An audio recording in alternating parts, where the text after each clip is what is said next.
Hello everyone and welcome back to the Dumbass Class with me, the Dyslexic Gamer.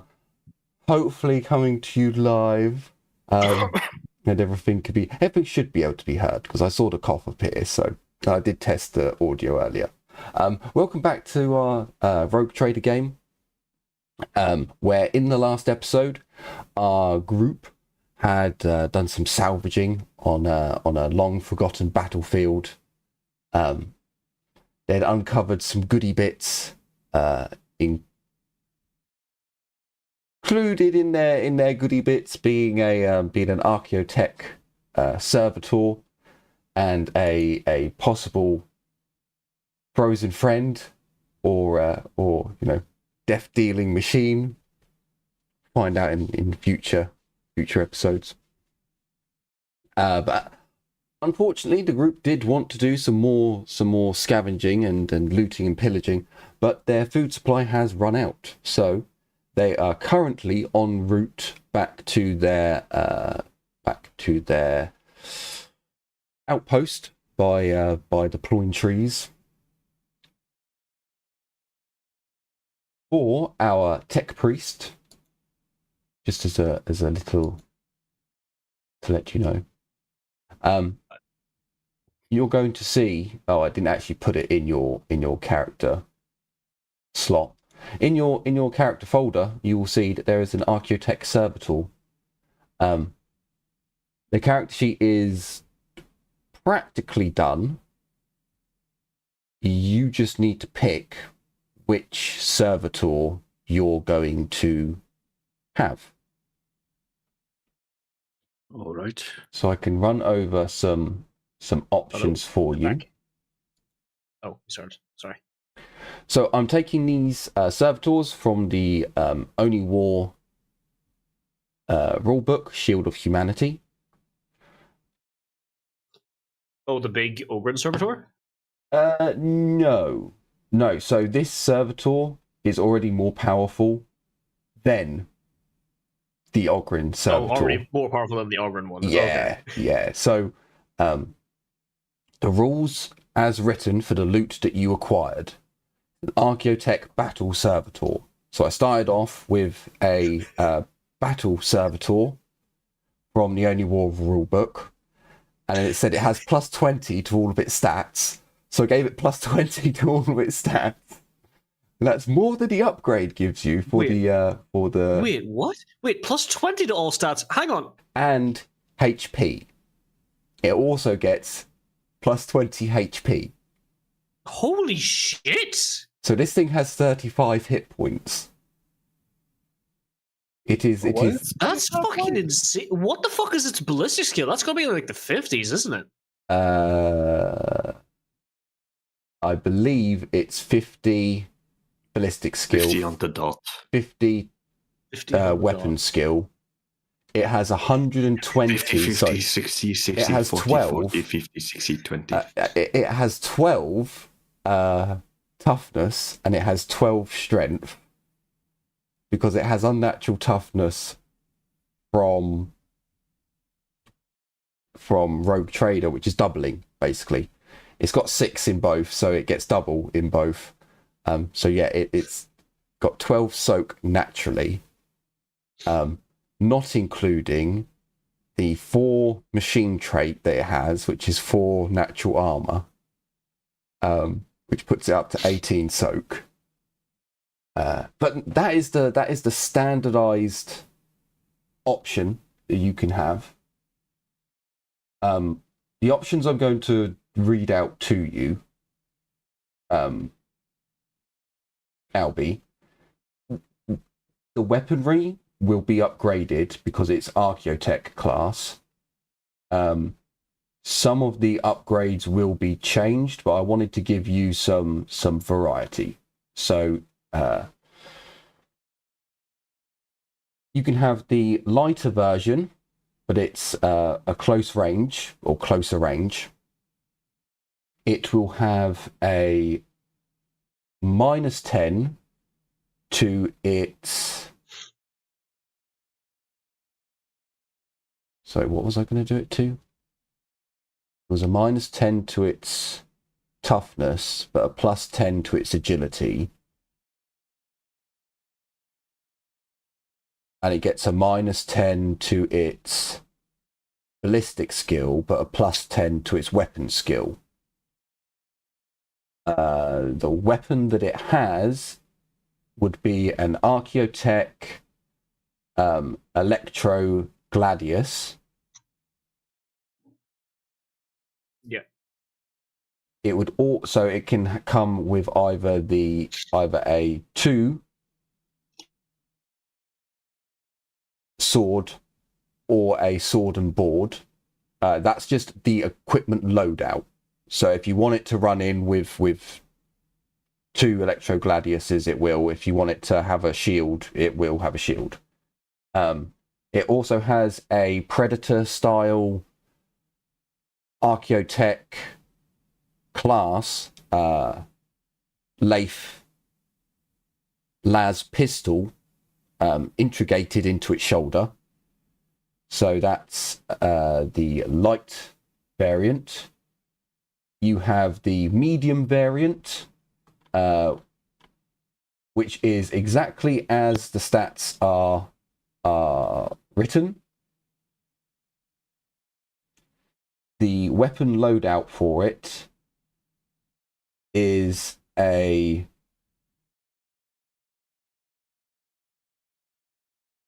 hang on, wait a minute. Oh yeah, that was it. So the weapon loadout is a power weapon of your choice, but it doesn't have the electro quality. It has a shield as an additional extra, or it can have a integrated las weapon. Sorry, no, it also has an integrated las rifle, and it has either another melee weapon or another ranged weapon, but that is your choice for equipment to be installed. So either it loses its right arm and gets another Archaeotech style integrated weapon attachment. But this version also has a additional armor that comes with it, which I believe is the same as the mantle. Hang on, I do need to check the mantle before I start. I think it was 3 everywhere. So the medium class has more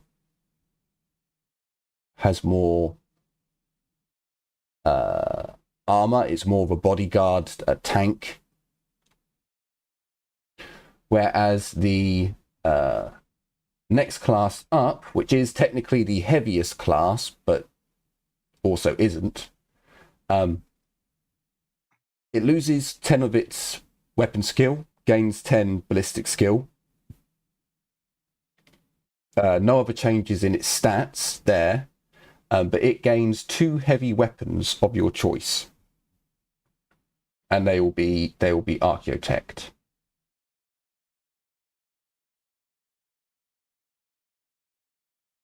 Jesus Christ. I like the sound of the heavy weapon. So yeah, it's essentially it's a heavy bombardment version. It's a faster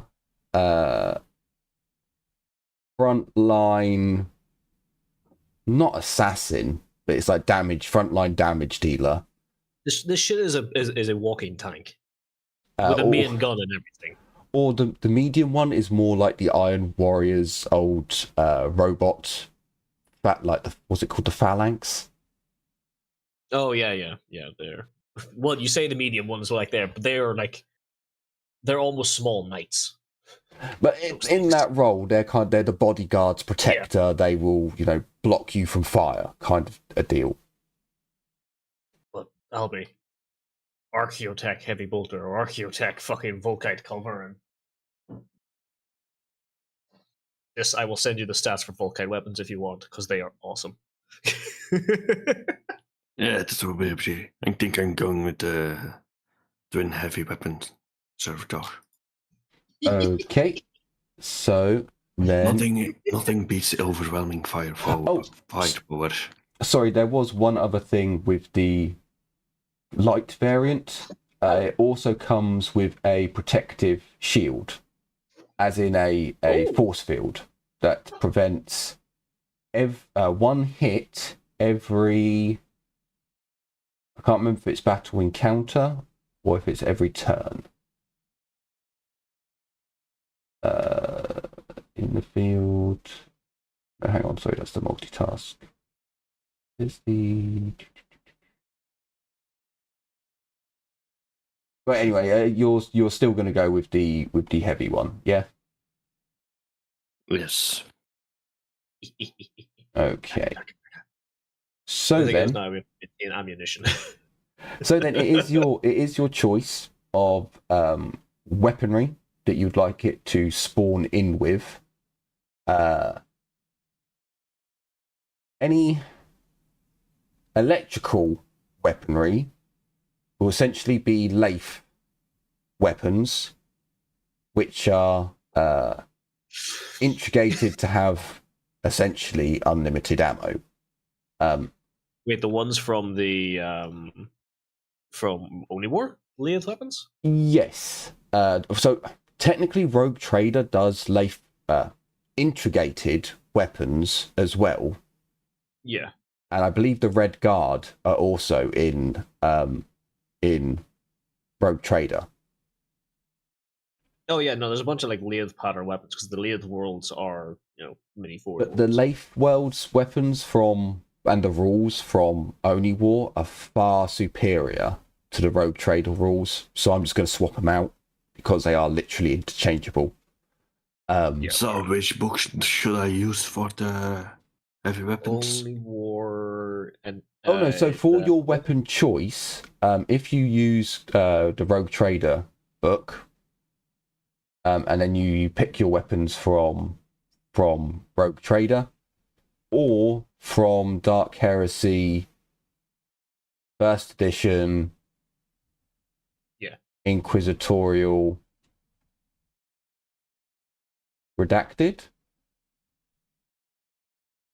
Is it that one? I can't remember. There's a first edition book that we also use for weapons because it's awesome. It's got all the weapons. Catalytic Inquisitor's Handbook, Radical's Handbook. Yeah, Inquisitor's Handbook. That's the one.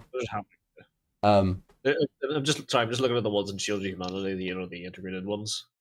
The Catalytic Mass Driver. Catalytic Mass Driver is one of the few known integrated ballistic weapons in existence. The gun uses energy to propel tiny shards of metal at extremely high velocities. It's a gauss rifle.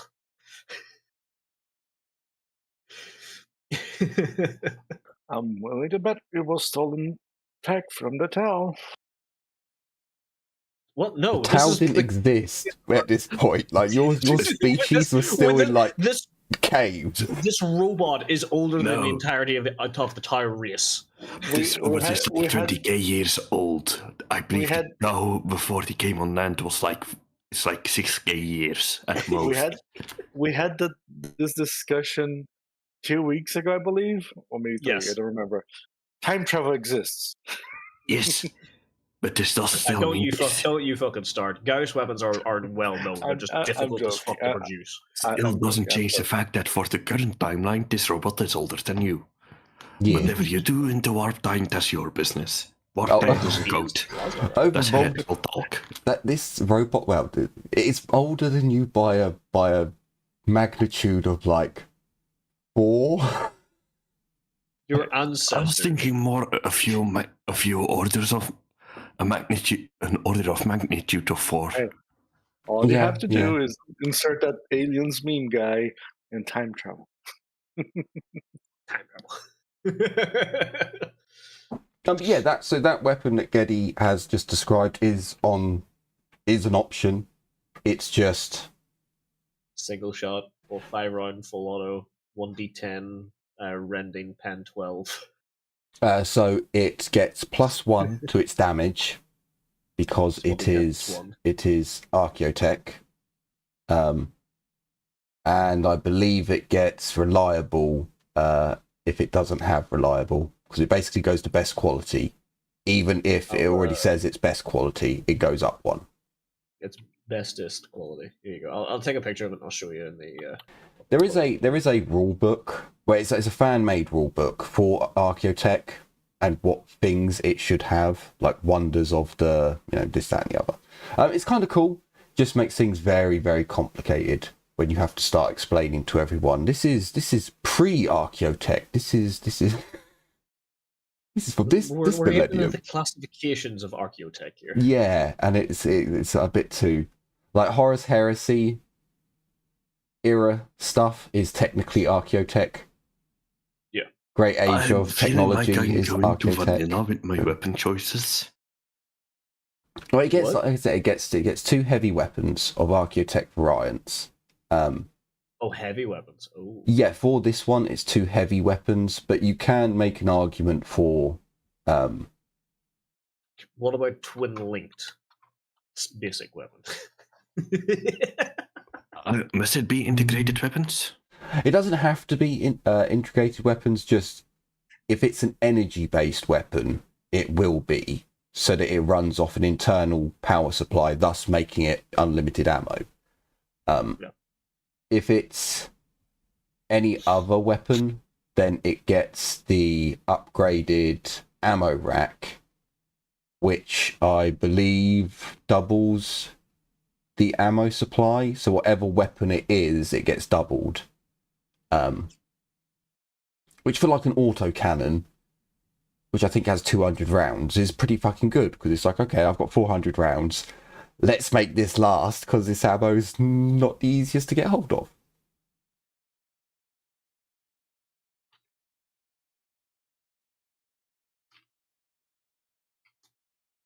Or you can accept having one weapon, and you can all tell Waldo about the weapon that Albie Servitor is lugging round. We'll have to go to the OD War rule book again, though.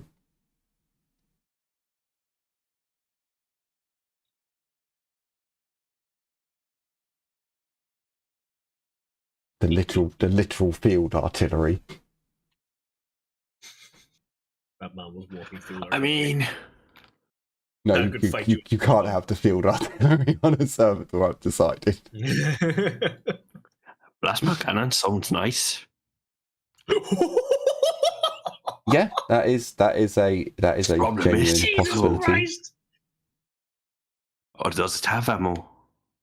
It does have ammo. Yeah, it does. Yeah, it does have. You don't need the power cell for it, but you need the plasma flasks, the hydrogen flasks. Yeah. Hmm. We need to set up like a fucking hydrogen pump now. I was going to say, I'm tempted by the plasma cannon and the multi-melta, but both of those are hydrogen-based weapons, basically, or multi-canisters. Well, the multi-melta we already kind of have. Yeah. Set up. Kinda? Do we? I mean, we have the odd infusion of brometium, so our next bet would be to rack up the. Oh yeah, I guess you're right. Would be to upgrade the brometium production. Wait, technically this is like what, any heavy weapon? Is that right? Yeah, pretty much any heavy weapon. Don't get me wrong, there may be ones that you say and I'll be like, no, it can't have Dark Eldar heavy, a lance weapon or something. There are Imperial. Hang on. Albie, I'm gonna run this past you first, and then I'll let it. I'm gonna run it past Albie, see what he thinks, and then I'm gonna let Albie ask, because this could be fucking hilarious, because I just spotted it. What book are you reading? Faith and Coin. Where? Sorry, I just saw it in Faith and Coin. Go to page. Okay, ranged weapon. Some of the ranged weapons. It's under exotic, and it's the second one in the list on the exotic weapons. page? Page 84 of the PDF, or 83 of the actual book.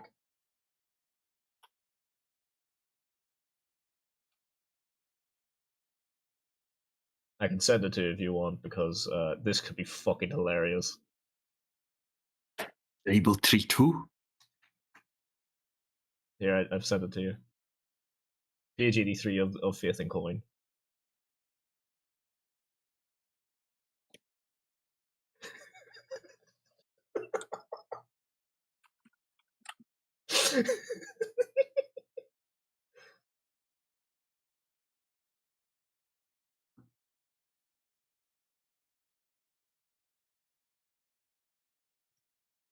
Are you sure that's Faith and Coin? 84? That's Faith and Coin. It's on the second range weapon table.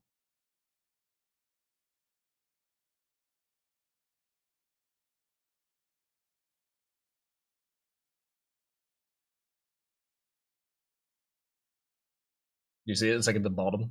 It's exotic range weapon.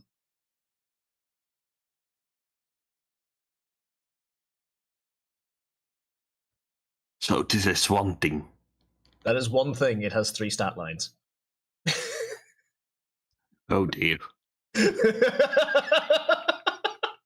Sure.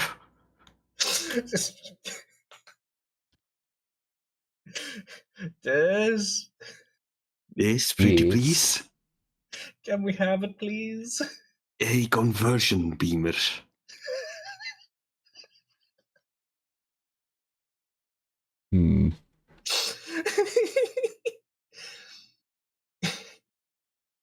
Oh shit!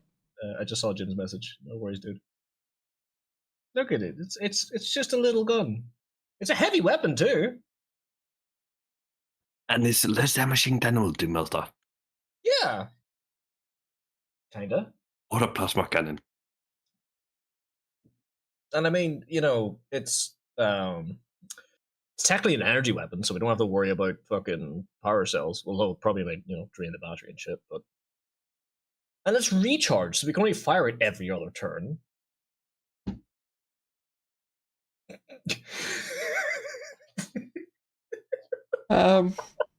It is an Archeotech weapon as well. Like they used them a lot back in the fucking Golden Age. Yeah, sure. So if I'm getting this right, so the amount of damage it does is equal to the range at which it's firing. Yes. The further the target is away, that's perfectly fine. I can't make maps that are 150 meters, so that's fine. This is the. Actually, I suppose what's the last? The last one probably.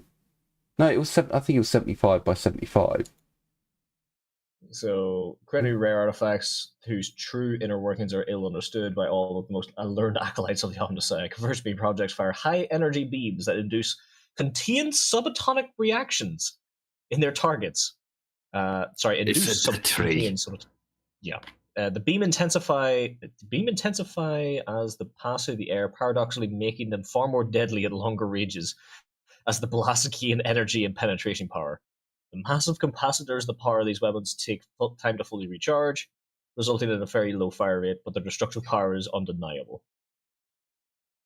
However, the conversion beamer's size and bulk make it difficult to transport over long distances without mechanical support. So yeah, it makes sense for a massive fuck-off servitor to use. How good is fire in Rogue Trader? Fire? About as devastating as all other Dark Heresy-like games. It's pretty bad. It's 1d10 every round that you're on fire that goes through toughness and armor. Yeah, so long as you don't put yourself out first. But yeah, it's fucking brutal. So let me look up Heavy Flamer. I'm sorry. See, I'm debating giving you 2 of them. Ooh. No, that's not good, Albie. I mean, I like many dice. Oh fuck. Yeah, if you want, you can go with a second conversion beamer as if you wanted to make it like a long range heavy blaster. Well, so what I'm thinking here is that one's on one shoulder, one's on the other, and it's because I'm also thinking of ways to write this off as a thing built on this world, and it would make sense having a weapon that's more damaging at long range when you think you're going to be attacked by space-faring enemies. So this is kind of like an AA system. Everywhere, up to 300 meters, and up to 450 fucking meters. It's doing its max damage of 3d10 plus 10, we 10, 12. We can remove one of the turrets of the ship and put the servitor in it. We could, honest to God, we could probably take down the shields with 2 of the conversion beamers. If you had a gun, like a gun cutter, or a Aquila Lander, for example. Now, the Aquila Lander doesn't technically come with a cupola or a defense. If something comes from behind an Aquila Lander, it's fucked. So technically, you could have this thing just hanging out the back. Just cut a hole in the ship. Put a makeshift cupola on there and just have it hang out there and just fire at any enemy that comes close. Seal off the cargo bay. Mag lock it to the fucking cargo ramp and just lower the cargo ramp. I mean, I like the two beamer conversions, but on the other hand, a heavy flamer. Heavy flamers are fucking devastating. I mean, it's 2d10 plus 4, pen 4. So add plus I 1 need to to the make damage. my decision now, or? Technically, no. You don't need to make a decision now. When you want to activate it, like if it wasn't, oh shit, we have to activate it now because we're under attack.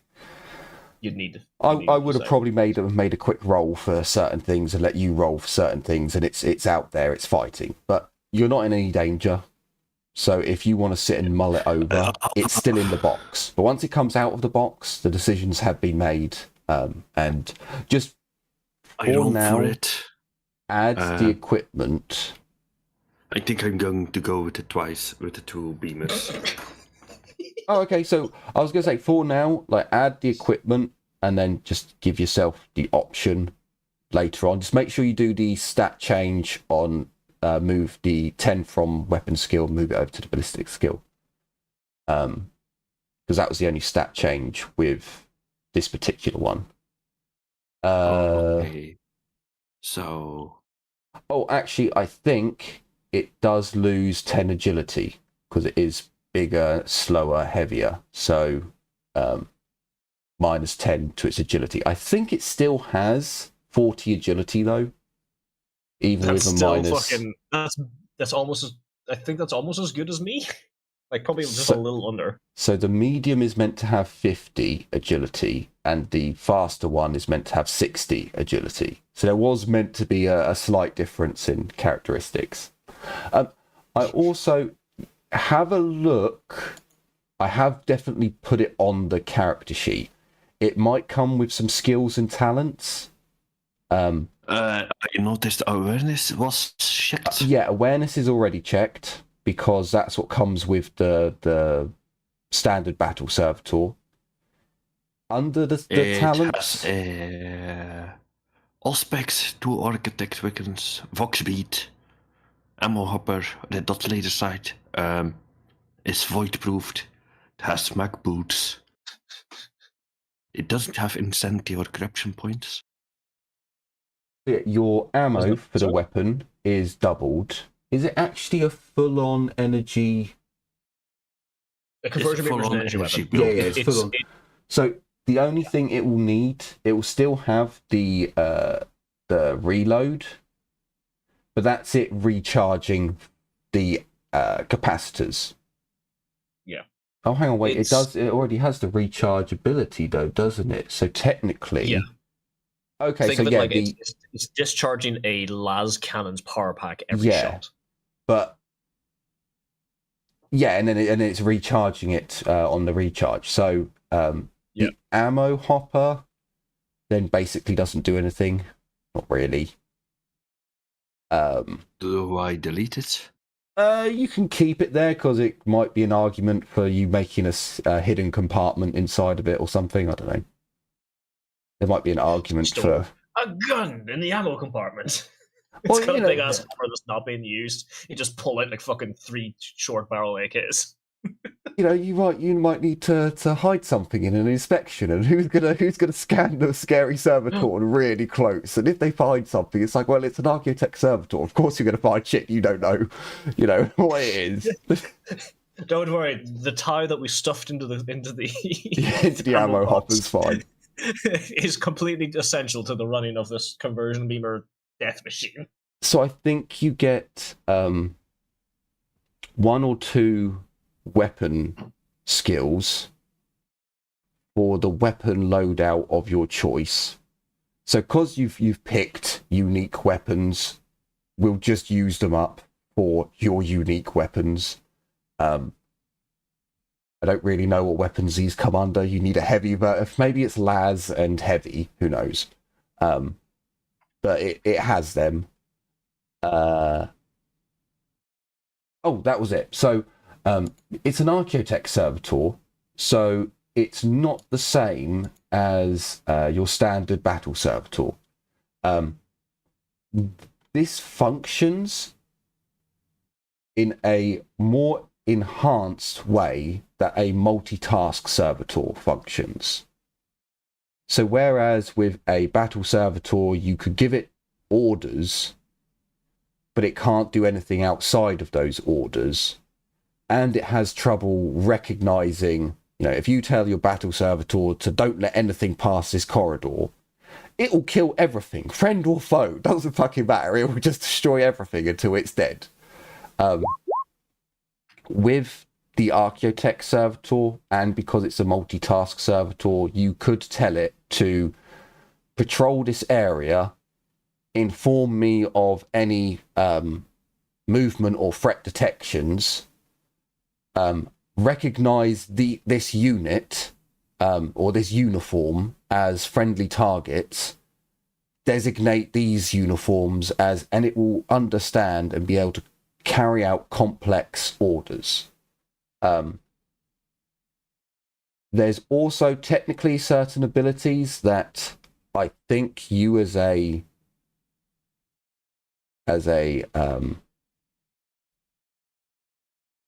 for your rank in the Adeptus Mechanicus, you should be able to do this. So it's a skill that is in Oni War for Engine Seers. I don't see why you wouldn't have this talent anyway. So you can see through the servitor's eyes. You can actually utilize it like you would utilize a multitask servitor. Yeah, particularly multitask servitors are designed for you to be able to control them and do on-the-spot repairs or do... So if you wanted, you could take control of the servitor, walk it round a corner, so you can see, okay, it's being attacked, they're firing with auto guns, it's not taking any damage, there's 15 of them, and then have it walk back round the corner, and you are controlling it, you can see what's going on. Was there anything else? So no, it functions as a multitask, so it's got more brain power going on upstairs. We've done the weapons. Pretty sure we've done the talents and skills that it has. I might ask for some of the more exotic skills later. Or what it has. So what? Or I could just look it up and add it later. So what I'll probably, if it says that you can have a skill or a talent, then pretty much you can have any skill or talent that goes with the weapon platform's role. I would probably say, Albie, that there are certain rules that I would give you access to from Oni War regarding servitor controls,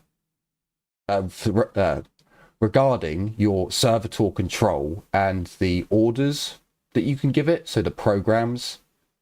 So if you wanted to spend some XP on programs from the Only War game, I could completely see that being an option. But anyway, for now, it's still technically in the box. So it's still clean, fresh in the box, not been opened. A collector like Craven the Infinite, collector's edition, would probably be foaming at the teeth if he still had them. I'm having silly ideas about adding the perpetual motion machine to it. Jesus Christ! Just completely negate the fucking recharge on it. In certain aspects, Cray, you can upgrade and add things to it. If you were to add the perpetual motion machine, I would probably recommend getting a like a field generator or something for it. So it's just a warping shield system to it. Make it fucking full auto fucking conversion beamer with no recharge. Just have to make sure to cool it down after every 10 seconds. I would just follow with the bucket. Just keep splashing water on it. Keep it cool. As just continual fucking conversion beam going. That would be fucking class. Oh, fuck. So, with the Archaeotech Servitor basically finished off, a naming ceremony will be had at one point, I'm sure. Mario. The Bert. Hey there, Bert. Bobbert Mario. Bert, take care of these heretics. Just turns in like, oh my god, I thought that was a wall.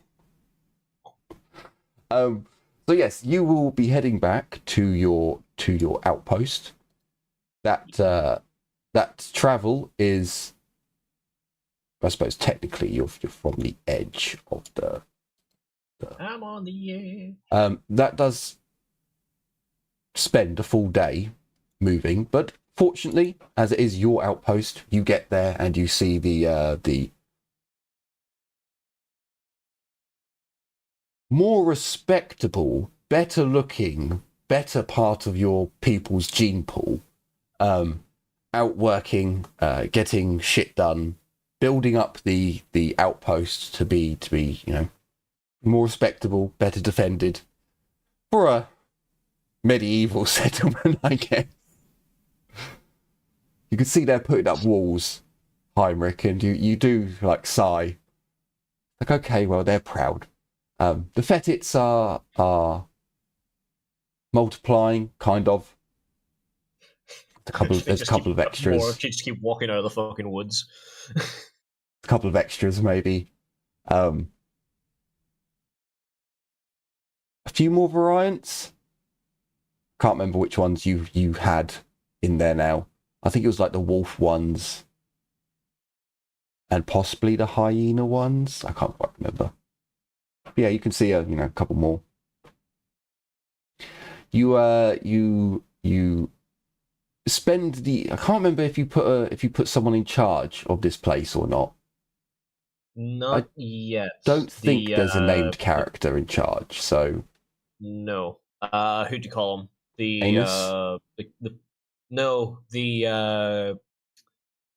Fetids, where the Fetids were kind of taking charge and guiding the process at the moment. Yeah, I mean, the place is coming along, but you can kind of tell there's not a foreman really in charge getting things. It's not peak productivity. Yeah.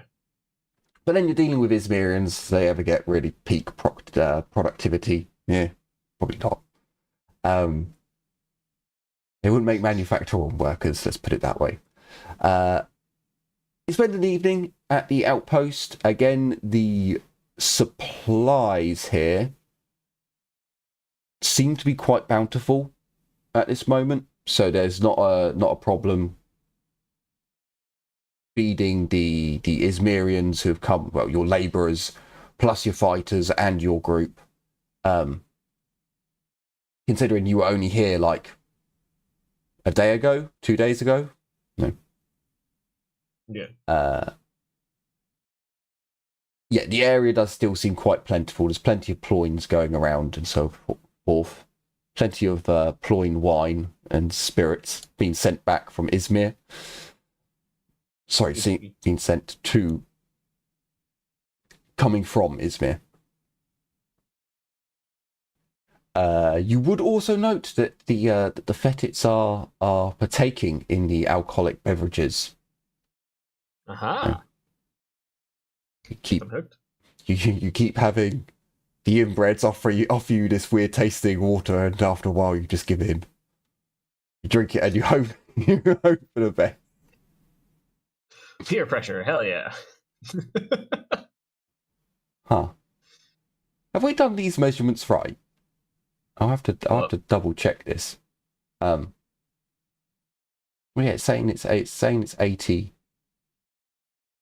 80. Okay, fine. It's 7. Okay. What was the movement of the car? I've got a sneeze coming. Yeah. It should be 64. It should be 64. So, well, I suppose you are pushing it, but then you're we did that push. Yeah, we did that push for that one there. Yeah, but in each direction, you're also going back to a friendly place. So it's not. Yeah. It's not actually. When you're camping, you need to make a camp. You're going into somewhere that's already set up. So. There's enough of a friendly presence. It doesn't really. It's keeping it away. So is this still Lost Village, or is that going to be renamed like Sky Tower Village or something? Because didn't they move their people into that one? Yes, they have. They have. So they sent a group out to scout it, kind of reclaim it, and then after you guys completed the other quest, they sent a few more people out, and then you guys completed another quest, and that's when you noticed the second lot of people that were there, which were like tidying up the place and like, you know, making the buildings kind of usable again and seeing what could be salvaged and so on and so forth. So it's still the Lost Village for now, but there are people there. It is being Okay. What is it? It's resettled? Yeah, resettled. Yeah, resettling it. So when you return to Izmir, Shoku! Not much has changed. You're greeted. You're greeted as always as the victorious leaders that you are. The people celebrate. They see that some of the Izmirian labourers have maybe whilst Cray isn't looking, have climbed up on top of some of the large boxes that are inside of the gunboat. And they're currently waving off. I would be very protective of those boxes. As one of them gets up and starts waving, a shadow appears over Cray. As soon as that shadow moves, he just turns around and begins hissing at the Izmirian, who falls off. Falling on the ground and just sprawling out. Actually, I should roll to see if his leg gets run over. No. Let's have a look. Stop trying to break their legs. Why not? I don't think this is a GM roll, so everyone should see it. Is it? It's a 13. He's all right. Jesus Christ. It's a 13. He's all right. He rolls. As he hits the ground, he rolls, and he's fine. Everyone in the town laughs, and then some of them look a bit scared because the tech priests started making beeping, booping noises angrily, which never really goes well for them. There's more in this one as well. I trained them well. Or I tamed them well. Whatever is more appropriate.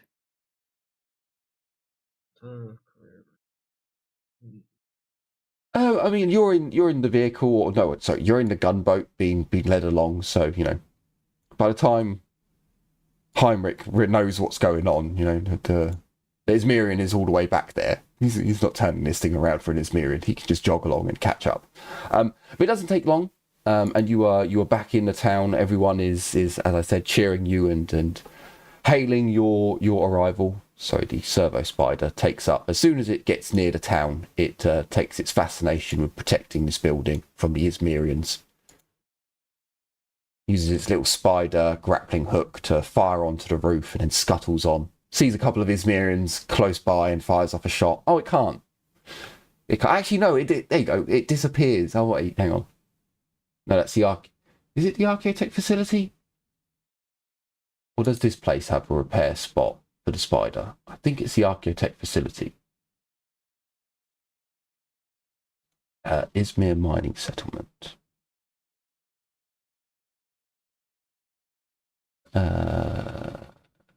Primitive. No, I think it's the Archaeotech facility. I think it is. The spider looks as if it wants to fire its plasma pistol towards the enemy, but it can't. Wait, what? Oh, I just lost Jim. I mean, he's getting money from a bitch, so... Yeah, he's kind of in the middle of an important phone call. Hello, back.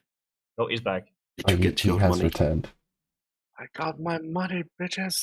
Glorious. Glorious. You got your money and you left the Roll20. He immediately went off to go fucking buy beer. I mean... I can carry on with my OnlyFans subscriptions. Marvellous. You know what? I will... Fuck off. I will celebrate. I will open a whiskey and I'll drink whiskey. Where's my whiskey? Ooh, there you are. Here. Ooh. Do you guys care for a fireball? I don't have fireball, but I have famous grouse. I have a selection. Fireball. I have a selection of 10 aged Scottish whiskies. I think they're oak. I think they're what's the one? Malt whiskies, aged in oak barrels in some sweaty Scottish dude's cellar, something like that. But the thing is, I don't drink whiskey. I'm like, well, Fireball's fucking delicious, man. It has cinnamon in it. Fireball's just a fucking sweet. It's not really whiskey. It is not a sweet. Can I, as a mechanicus, get auto-stabilized? I believe as a servitor it has auto-stabilized. Yeah, the servitor, but can I get it? Get bulgy biceps. Bulgy biceps basically gives you the auto-stabilized trait without having this trait. I'm not sure if it's a skill or if you can get it as a implanted upgrade. You might be able to get it as both, or like Geddy said, bulging biceps. But that's an implant. You'd have to go to the Adeptus Mechanicus to. Although you might be able to use the Archaeotech stuff. Be a talent. I just don't know when it appears in the list. Yeah, I think in Dark Heresy, it's a implant. I think in Rogue Trader, it's a talent, actually. I think Geddy's right there. But in Rogue Trader, cybernetics is also talent, so... Yeah. To make it very fun. Good point. I was taking a look at some of the alternate career ranks, and where is my ass? You could always go with an Abaraxis, Acolyte of Abaraxis. Get that psychic tech priest.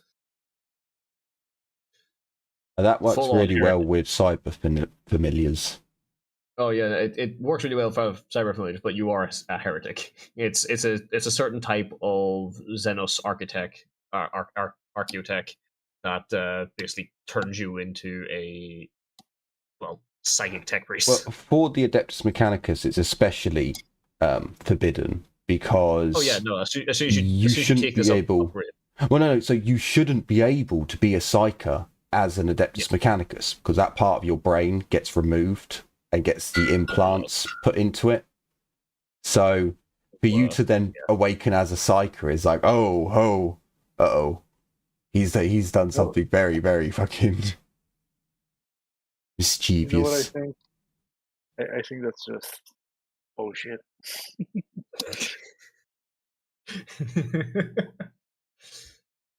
Although it could be, I That's could just go like your Wicked opinion, Psycho for shits and giggles. I haven't for it apparently. Jesus Christ! Where's my good mug? Where is your fucking? You drink it from the bottle. Yeah. We all know you're an alcoholic. Oh yeah. Okay, get out of the bottle. So, Cray, can I get an awareness check with a -10? This isn't really something you're exactly keeping an eye on, so you're kind of like, well, you know, just maybe you notice it, maybe.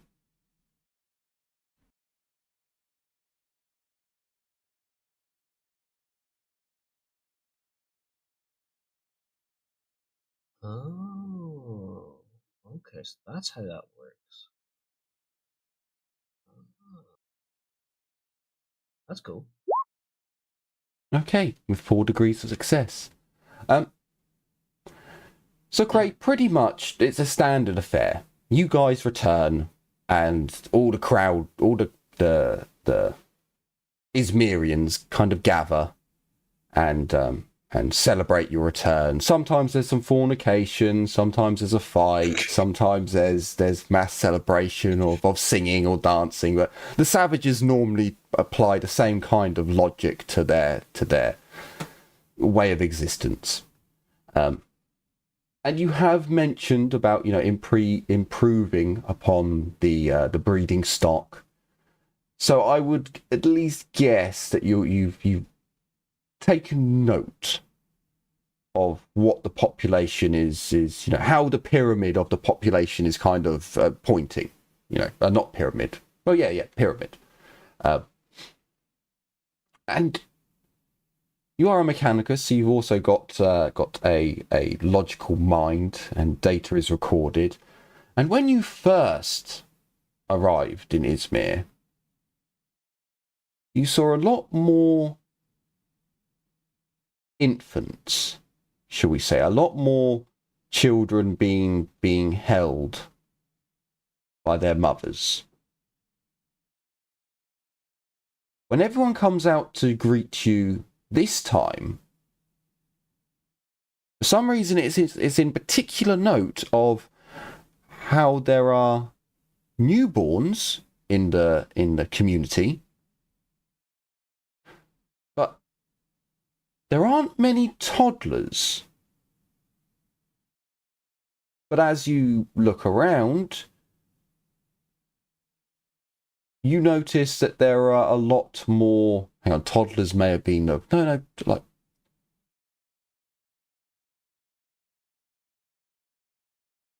little baby tots. Yeah, I'm trying to bring up additional. So there's more children running around. There's more little humans. Wait, infant, toddler, or child? Child. So like when you got here, there were more infants. Yeah. Then about maybe halfway through your time here, the infant level dropped, and there were more toddlers. Like just learning to walk around and now there seem to be more children, as in they're talking more and days. Yeah. Are they accelerated growth? It's a hypothesis. Great, get out the fuccking diagnostic. You have a DNA analysis somewhere. You did do a scan of was it Anus? I think it was Anus who almost lost his arm and got taken. No, it wasn't Anus. Sorry, it wasn't. It was the foreman. It was the foreman. No, it was Anus being locked in the fucking medical machine. Remember, in the dark where you couldn't see. No. So it's not Anus. So Oh no, sorry, it is anus. Sorry, it is anus. Yeah. No, sorry, we've now got Timmy. Yeah. Timmy, and Innes. And another one. Hang on, there is another one. Oh, sure. There's another. I know there's two. So there's two craft people. Yeah. There's the milkmaid and the baker. Maybe there was just those two. I swear we're missing out on one. We may find one at one point. Innes has his own companion now. But yeah, it was Anus then whose arm was fucked, and he had to go to the Archaeotech machine where he was in the dark. You are right. He was like blindfolded in the dark, getting poked and prodded. And oh, hang on. I think he's on the map. I think he's in the hospital suite. The hospital hovel. Yeah. No, that's Timmy. That's Timmy. Most of the ones that have names come back to the settlement with names. So if you see a named NPC anywhere, there should be another Timmy. Yeah, there should be, but I didn't. That's the one that I didn't actually. There's also Shock. I should. There's Shock as there's question. Someone's died. That's can fine. I? Sure. Can I talk to the? Can I signal Heinrich over? Yeah, sure. I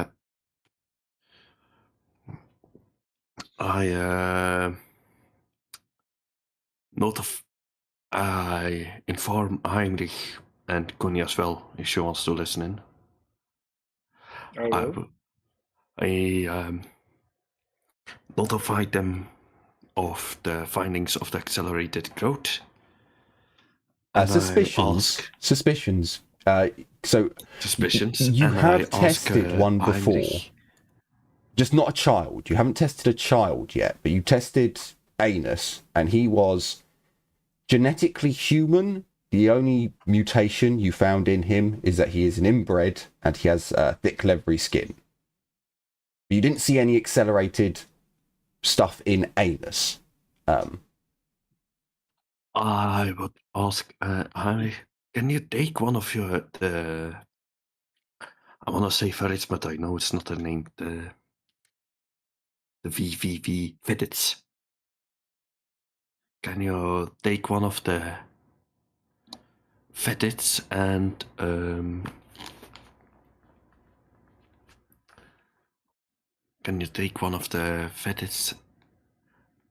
ask how long it takes for a child to grow up here? Yeah, that'd be a good shout. Okay, so I'll ask Monmouth and Thomas. Is there anything else you want me to ask them, or do we look at anything else? No, not really. Okay. Maybe if you can drop off blood or something from a kid. Yeah, sure. I'll head over to Monmouth and Thomas, ask them some. Or a body of a kid. Child growth.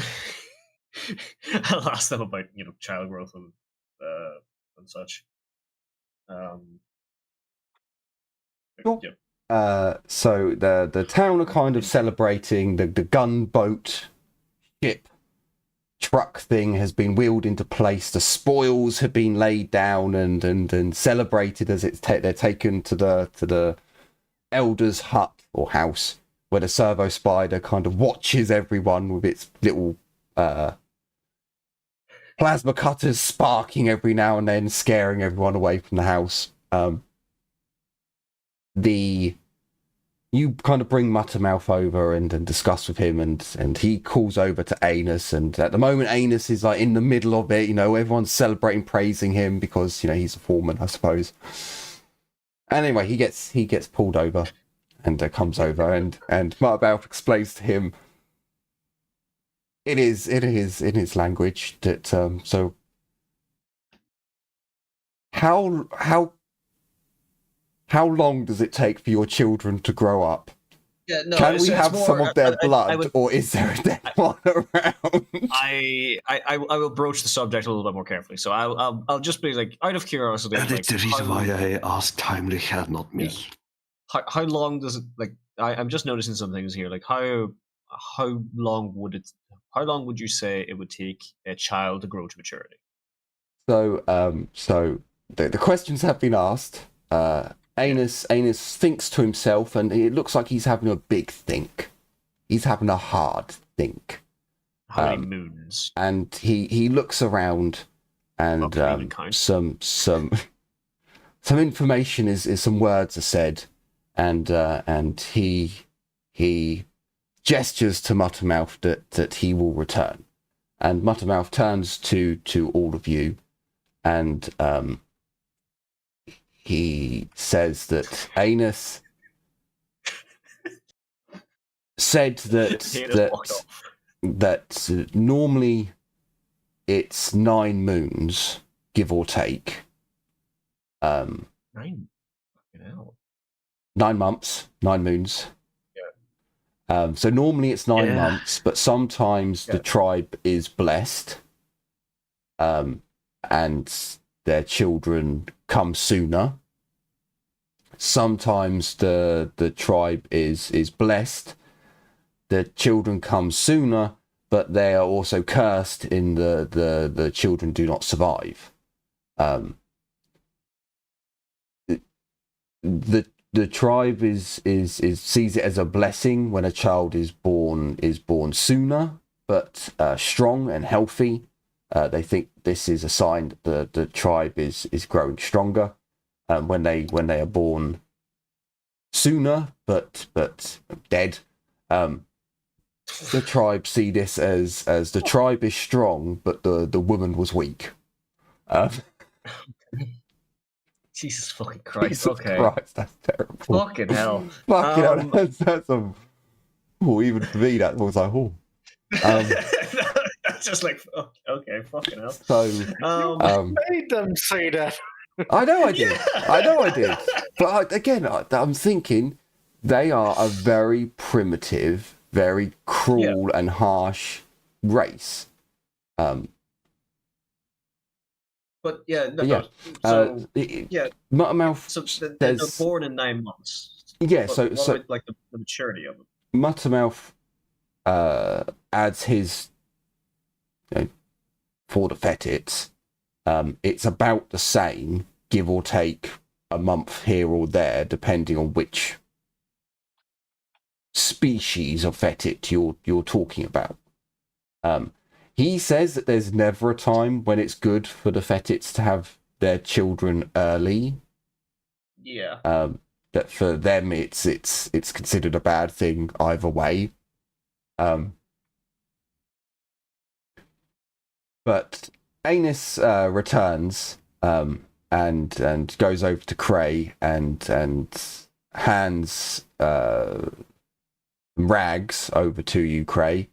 And then he returns to Muttermouth. Oh my god! Crazy. The rags are getting moist and moister as time passes. You're pretty sure it's blood. Oh my fucking god! If I wasn't the mechanicus, I would probably raise all the eyebrows. So Anus is just like nonchalantly just puts it in your hands, goes over to Muttermouth and then crosses his hand and starts his arms and starts talking. Do I have a container or something where I can? Is it just rags full of blood, or did he just hand him a stillbirth wrapped in fucking rags? Option two. Oh my god! I shouldn't have fucking said anything. Cray, when you peep inside the rags, you realise what's been handed to you. I take note of it and fucking hell. I put it into a gun truck. Into a gunboat. If you look, give me a Medicaid test. Treat this as a first aid, because it's more either as a first aid or a observation. If you've got one that lets you're just examining, because I think that's one in Only War that you can do a diagnostic. That's the one. Yeah, it's one of the special uses of. Yeah, I don't know if that's in Rogue Trader. If it's not, just do a first aid. I have diagnosis. Oh yeah, use diagnosis. Yeah, brilliant. Yeah. Because this is you're just having a look. Okay, and with 6 degrees of success, you have a quick look, Cray. Perhaps you're a mechanicus, why not? Perhaps you just fling the rags open and have a full gander right there and then. This is not what you would class as your normal stillbirth. There are definitely medical deformalities at work. Without doing an actual autopsy, you would put a couple of factors in with this. It is definitely inbreeding. Without a doubt, it is inbreeding. But then there's a couple of areas that are suspicious but link up with your hypothesis. Parts like the forearm on one arm is much longer than it should be. The shin of another little leg is far longer and thicker than it should be. Parts of the face look like they have hardened and grown faster, like the nose is more pronounced than what it should be, leading on to your hypothesis that there could be it's more clues, more evidence towards that someone may have fucked with some genomes somewhere abouts. Would the machine in the... This will sound incredibly bad, yes. But I was just going to go with, will the recycler be able to determine the fuckery? Yes. You know from what was found on the machine there that it is a genetic augmentation research facility. So it would be able to map the genome. Right. Accelerated growth and genetic augmentation. Oh my lord. What the fuck is wrong with us? And you say this after how many years of playing 40k? This is new for me as well. I'll be honest with you. I don't think stillbirths and fucking genetically modified children aren't coming up too often in our fucking 40k games. Most of the time we just play like Only War and shit, dude. I mean, the Kriegers. Well, I mean, yeah, but they're well, apart from like the 14-year-old that was in my fucking Only War campaign. So I will personally step forwards here and say I am making slight alterations to my game here and now. I'm not retconning anything at the moment. I'm just making little tweaks here and there and adding bits that I wasn't gonna add, but so. All right, fuck it. Let's stick the fucking. Someone asked for children's blood, so I figured I might as well go the full length. You know what? That's actually quite tame, guys. It's fine. It could be far, far worse. And just in case anyone's asking, it could be child murder and kidnapping of the brother. It's still worse. Buddy. I'm basing this off of the Romans. So if you want to know more, look at what the Romans did. With the Romans, I guess. Yeah. So again, Anus has just nonchalantly, crossed his arms and starts talking to Muttermouth. And Muttermouth relays that their tribe has been blessed in the new generation. So not his generation, but the generations that have come after him. He says have been more blessed. More children are born sooner and stronger. Whereas before it was a very rare occasion, like the ones who were born sooner but were still strong and fully developed and had no genetic fuck ups would be made like the tribe leader once they became of age, or they would be the champion, or they would take a special role in the tribe. He does say that there are more who have been born that way, but they are not he kind of gestures to some of the what would now be like 17 to 18-year-olds, let's say. They're not the finest specimens of human selection. Anus does say that some of the ones have gone to the outpost. Some of the younger ones did go to the outpost, but he gestures at some of the hunters and some of the blood skinners and some of the they're not. If their genetics had been altered, you wouldn't have really known it from the rest of the natural altered genetics from inbreeding.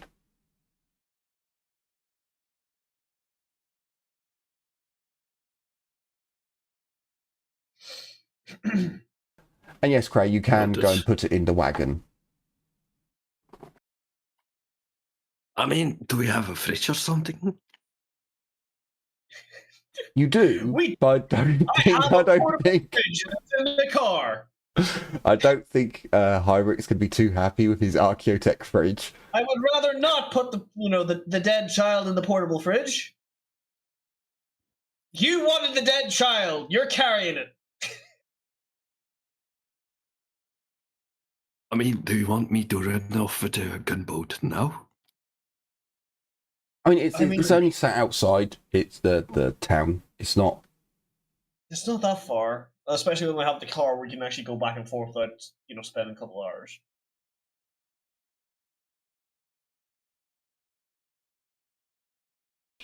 It takes about 12 Izmirians to lift the Archaeotech servitor off of the gunboat. Well, there's probably more than that. There's probably 24. There's probably 12 on the gunboat trying to get it up and over, and then there's like 12 on the ground trying desperately to not damage or get crushed. How do they do on that front, by the way? Put me down. There's a few injuries. Nothing major, though. And the most important question is the box damage. No. There's enough of them that they're not actually going to damage either of the human-sized boxes. Bigger than human-sized boxes. But they learned from their mistakes, it seems, because the first box there's a few twisted, there's a few sprains and hurt hand, maybe someone lost a pinky, who knows. But yeah, the second box they seem to have mastered the art, and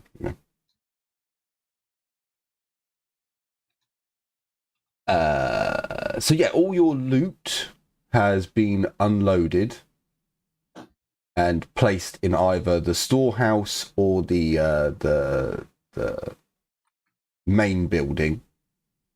Cray, if you wanted anything to go into your workshop, you can just direct them and they'll take it to the workshop. I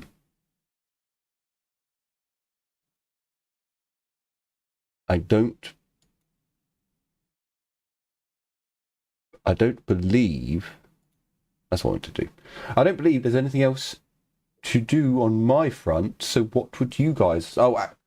Sorry, yeah, you spent all day traveling. So by the time everything's unloaded and you've had a little discussion, the main meal of the day is being cooked up, and you can see the line of alcoholics queuing up to get their daily dose of booze has already begun. It's already gone round the corner of the trader's trader's hut's house, whatever. This, by the way, did you see the message in Flecks of Starlight from Albie?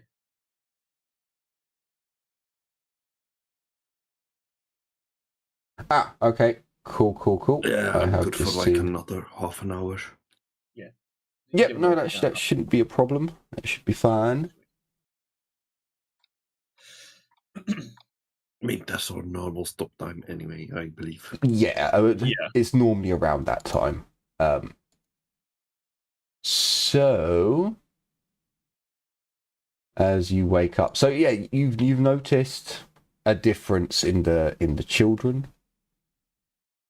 You've been here for 144 days, although some of those days were spent at the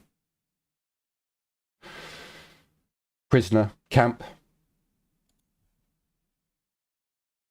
yeah, there's definitely a big change in the children. As you wake up on day 144, you have a day to do whatever you would like.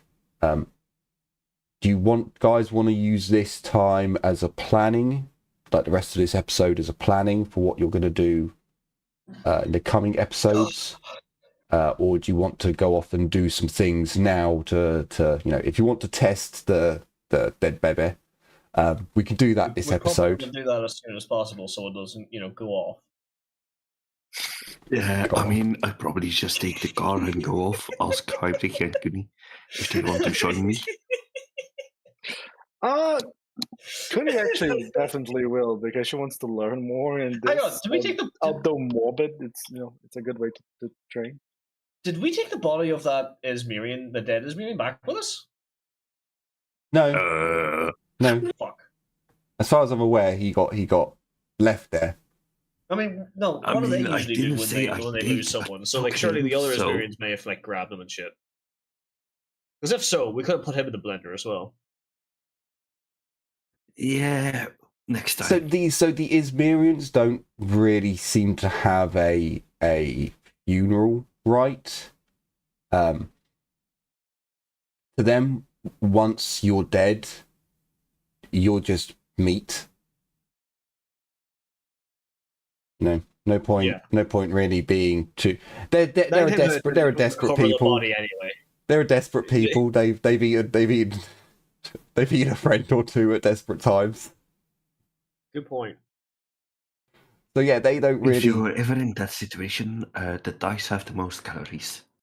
I'll keep that in mind. The brain has the most, problems.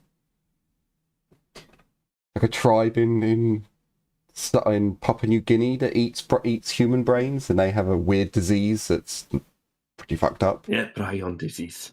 So sure, in the morning you wake up to your fairly meager breakfast. I won't lie. There is a new dish that's going around Izmir. There is a bread roll that gets served with dinner. Heinrich, for one, would definitely appreciate the smell of baking bread when you wake up in the air of Izmir.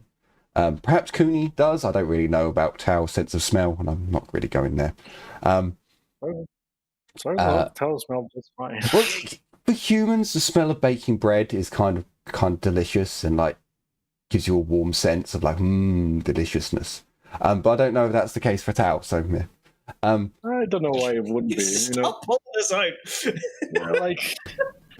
Yeah, so I don't get why you keep pointing that out too. No, all mammals. When Tao food gets brought in, and there's the aromas, I'll be like, the humans don't understand why Cooney's mouth is watering.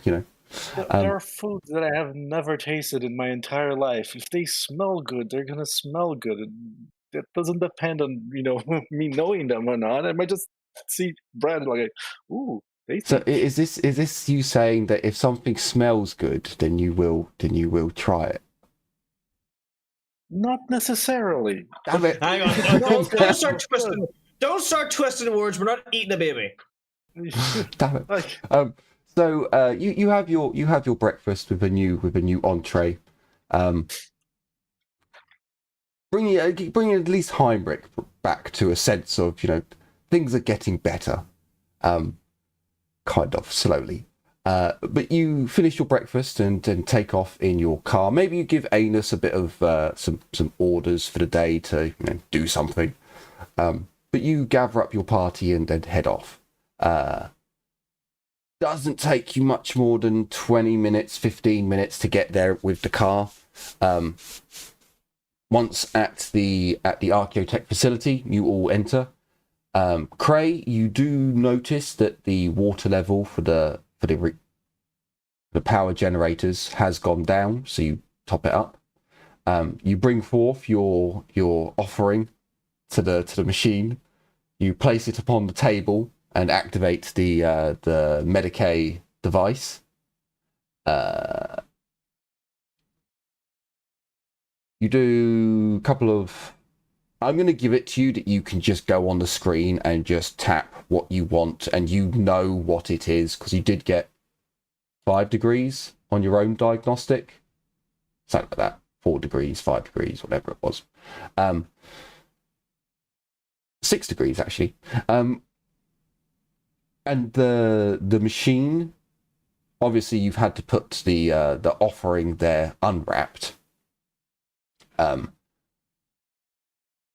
For Cooney, because you are stood there and you have said that you're there to kind of learn, you see a very off-putting sight, not only because it is a dead infant, but also its deformities put it in an odd. I'm just going to stop you very quickly. Seeing as how Cooney has had the Medicaid background from the get-go, I don't think that would be something that odd, because in medicine, that's one of the first things you study. So,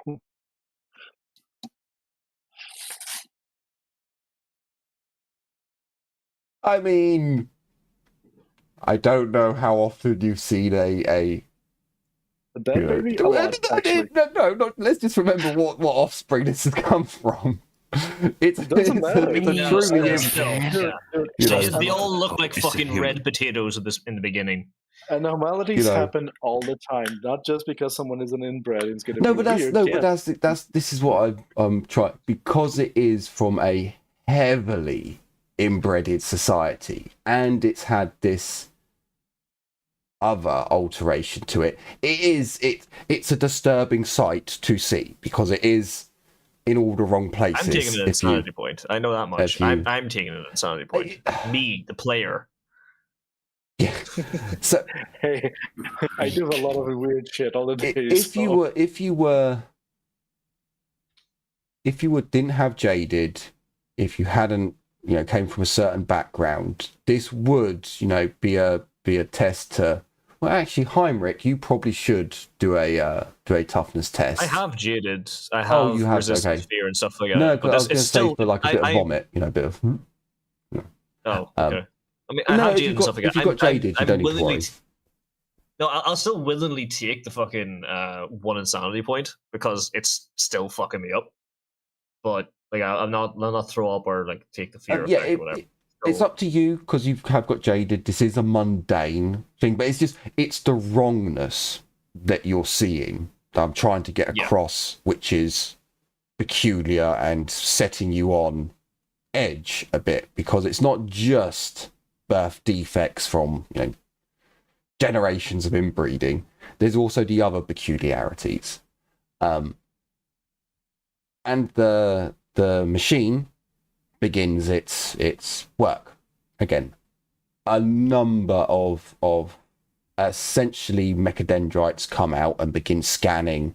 A blood sample is taken, a saliva sample, all different samples are taken, blah blah blah, of the diagnostic side. The machine would ask if you want a full autopsy, or if you just want a scan diagnosis. Craig. Full autopsy. Okay. So when you go on the full autopsy, the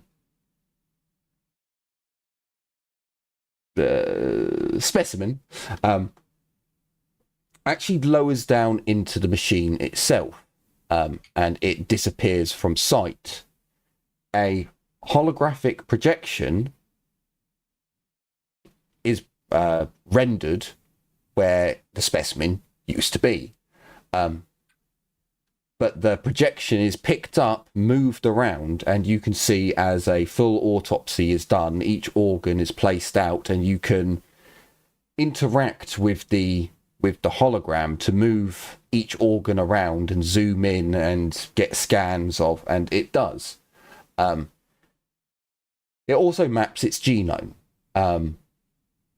With the organs, you also notice other defects, Cray.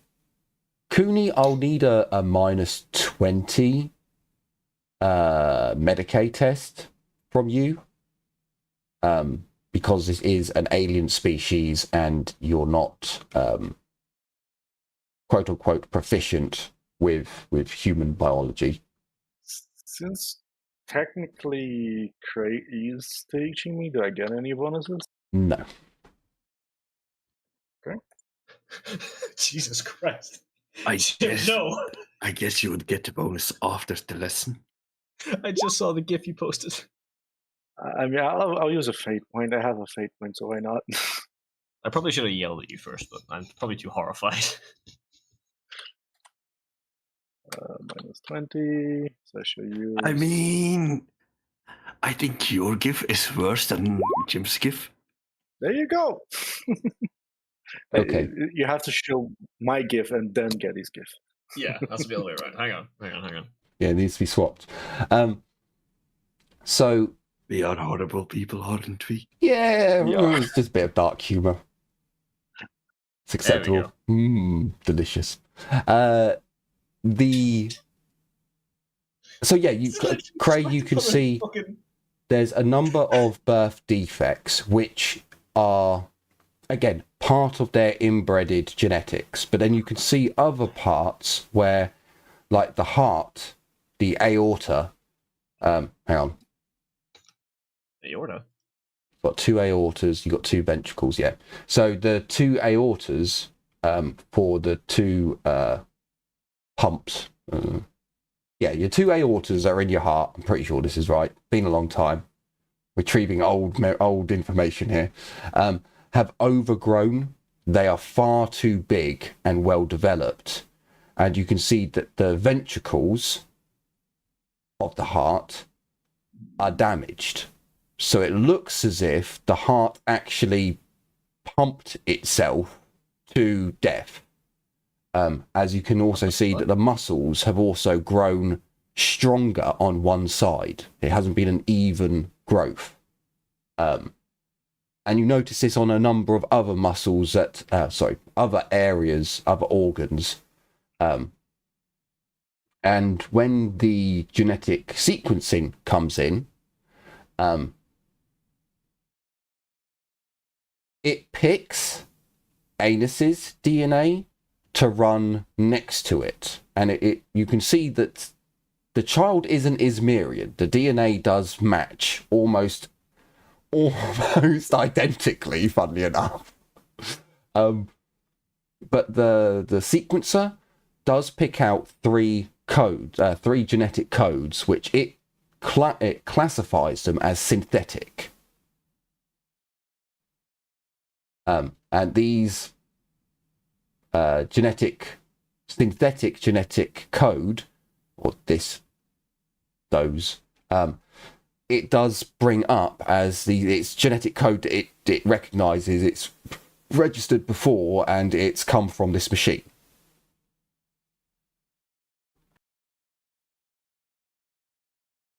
Ooh, interesting. All right.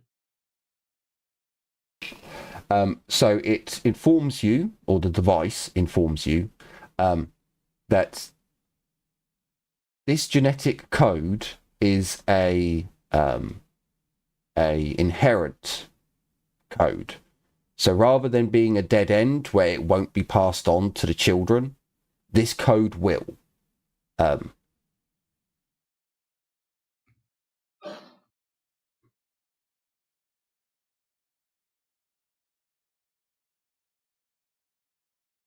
So it's a inherited trait.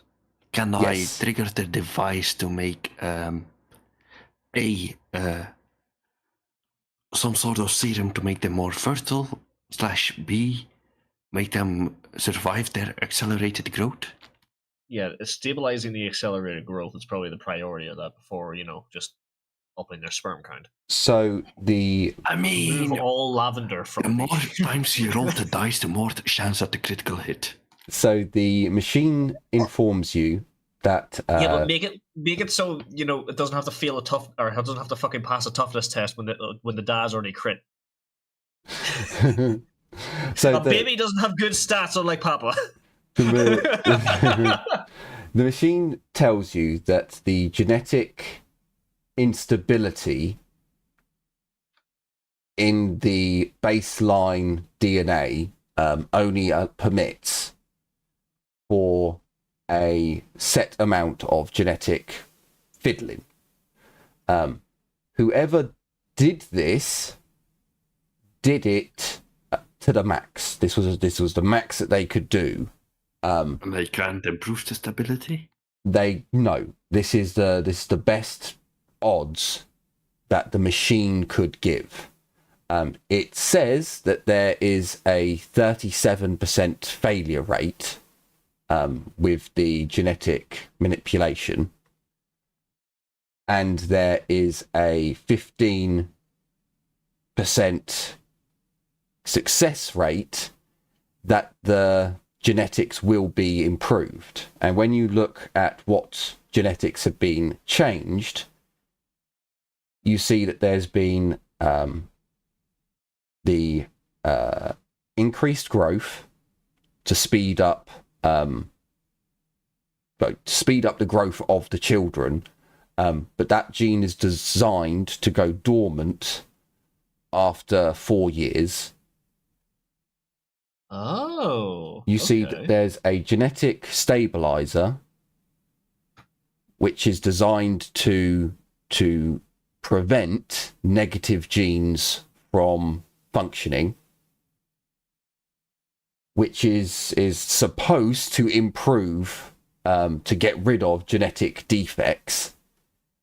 But when you look at the readout, what it's designed for, it was never designed to deal with an Izmirian. We're talking about a gene that was designed to prevent parents from passing on like heart murmurs, like minor genetic defects onto their kids, like a cleft palate or a clubbed foot, things like that. If it's in your genetics, it was meant to stop that gene from being passed on. Not deal with, a generation, a couple of generations of. So it's genetically induced eugenics. Yes. Yes, that would. Where's the science on this? In the Archaeotech device that is lost to understanding. Oh, okay. And the third one is improved genetics, but because the genome is already so fucked, there's only a 5% chance of a better than average human being being created. So those normal Izmirians that you have a few of would be the lucky 5% that were better than the baseline. Right. Okay. Huh. Is it specifically coded for human DNA? Yes, the genetic augmentation is mutant so much. No, so the machine would have some genetics that can be altered from one species to another, very similarly, but these have all been designed. These are all in the human genome section. But the device. Can I just get this put in my head here? So this gene thing that's been introduced, so it's accelerating the growth. So children are born faster. They're born with less to no basically mutations. It's meant to prevent mutations, but it's it's struggling. Let's put it that way. There's so many there's so many like inbred mutations that it's a 5% chance it actually works. But those that survive are accelerated growth still? Yes, so anyone who survives has this accelerated growth. Well, not anyone. So the machine will... So the machine essentially will say that this isn't something you can do retroactive. How do I? So you need to have an embryo that's already been been fertilized. It needs to be basically introduced by the IVMF. Yeah, so you can't just take a you can't just take a child or take an adult and do this to them. They need to be a pregnant woman who is only recently conceived. Right. So it needs to be introduced at close to point of conception. Yes. Or point of fertilization, really. Yes. Right.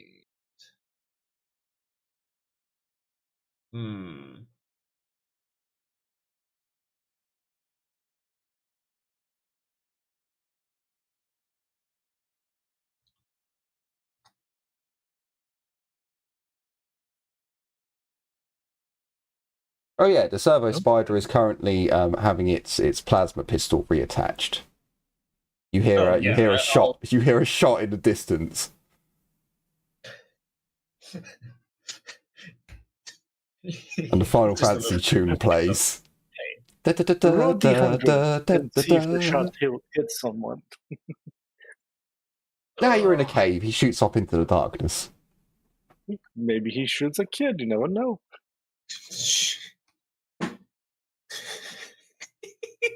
Fuck. Doesn't have to be a living kid. You never know.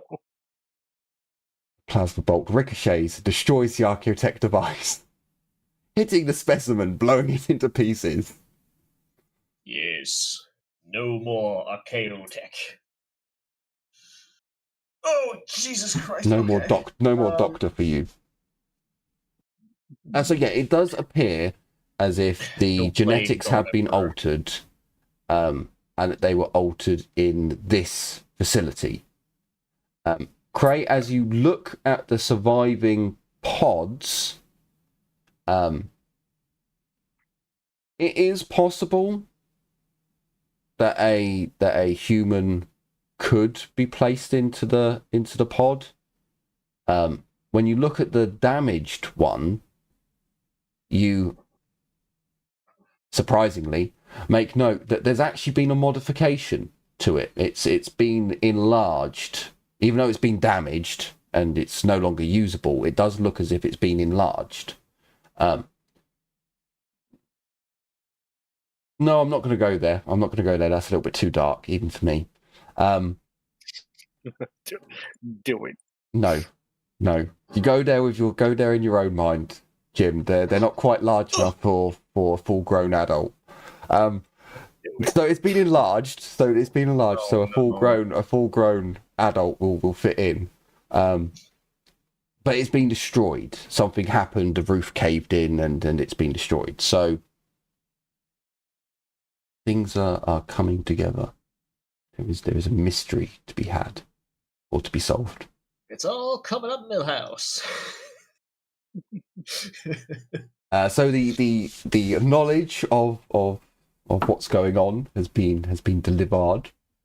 Do you guys want to chat about anything in character, or do you want to end the stream there? And in the next episode, we will discuss what your guys' plan is for the next episode. Human reproduction is really weird and not as I expected. Yeah, I'm a little taken aback about that. I will not actually say that because. What, say again? I don't think I would actually say that, but you should be thinking, Gwella are very weird. I know I'm processing a couple of different thoughts in my head, but I want to probably get a bit more info before I even start fucking throwing these ideas at the wall, see what sticks. Although, Cray, your breeding program could be a thing.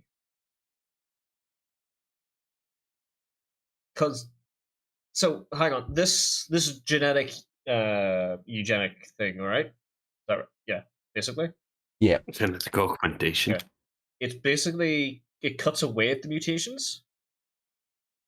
So if your Basically. dad has a genetic code that would give you a cleft palate, those Ismerians, those 5% of Ismerians, those come out, they're not mutated. yeah, they're more human. They're more akin to baseline humanity. Yes, yeah. So, and they, oh shit, would they have that gene though? They would still have that gene, right? Yes. Right. So basically, that 5% that we have moved off to the new village is going to be a much better breeding stock and going to have much stronger, healthier children than anything in actual Izmir. Yes, they will technically be resilient to mutation in their genetic code, and those genetics are not dead end genetics. They will be passed on. We may need to bring back dowries. So this is how we remultiply the imperial population on this world.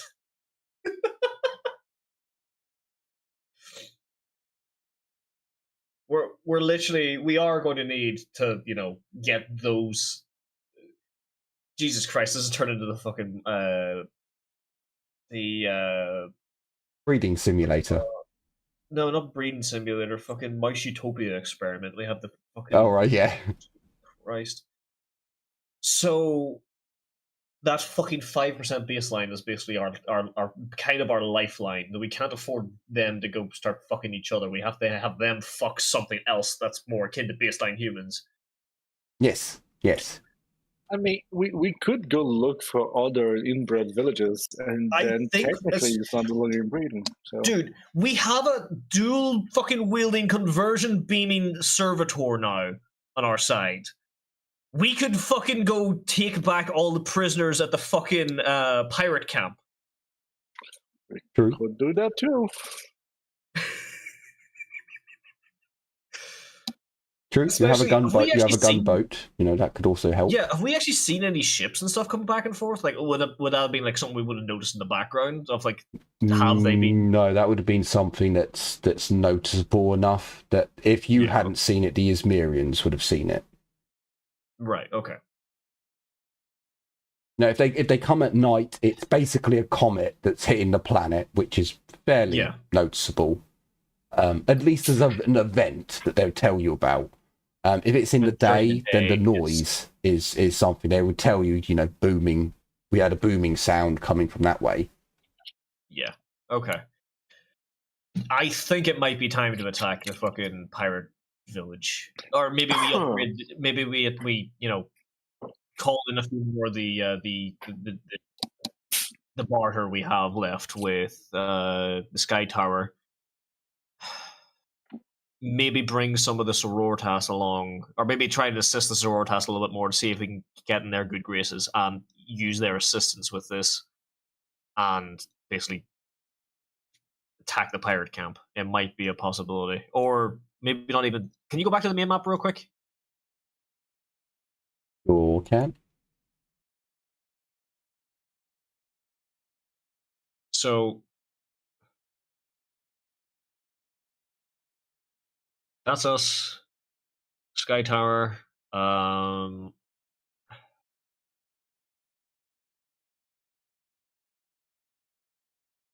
Right. Okay. So what I'm thinking is do our usual bit here in Izmir. We head to the Sky Tower. We still have a quantity of, I don't know how much left. We basically have an equivalent amount of like 300 fucking thrones with the Sky Tower. We could get a couple more guys equipped with that. Bring that back to here.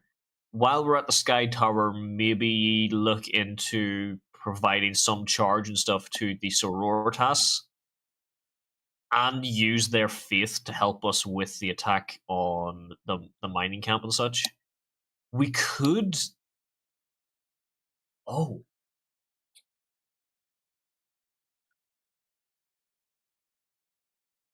No. Let me think about something else here first. Fuck. Right. because we can lead. Izmir has miners. We could assault from below through the old ruins.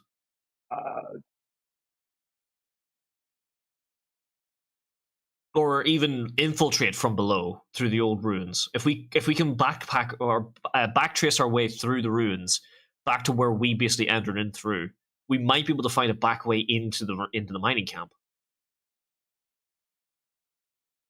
Well, it might smell a bit. I don't see why not. Yeah.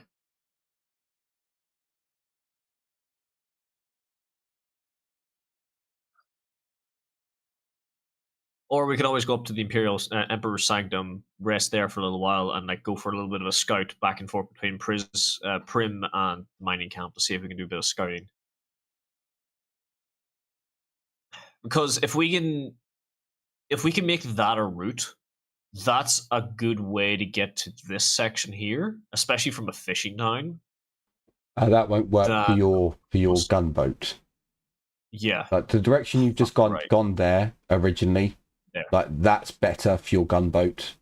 Obviously, but diverting around the mountains, but that's better. Yeah, Whereas going through the cave is trying to take the boat through the tunnels. Not a good shout. Yeah, it's not going to work. Okay. I do really want to clear out that fucking threat, see if I can get some of our shit back. But that is doable. That is possible. Yeah. Even if you can't take the gunboat, you've still got 2 heavy weapons that you could make man-portable again and have, you've got the equipment to where it is doable, and you've got the manpower to where, a few sacrificial lambs here and there, you tried your best, but... I mean, we basically got told that we need to clear out the stocks, so... Yeah. Okay. I mean, that we need to clean up the gene stock, since it was self-healing. Should we think enough for now and come back next week and come back next week with fresh minds, not on, fucking dead babies and shit? Fair enough. The dead baby chapter has been closed. Thank fuck. I've forgotten that the dead baby chapter gets closed and the sexual harassment section gets opened. Marvellous. We'll leave that for another time. As that is the end of this episode, and I certainly hope you've all enjoyed and are looking forward to future episodes. Not sexual harassment, reading programs. They'll come up later on. With that being said, I certainly hope you've enjoyed and looking forward to future episodes. And yeah, thanks so much for watching. Take care, everyone, and as always, bye-bye for now. Oh, bye. See ya.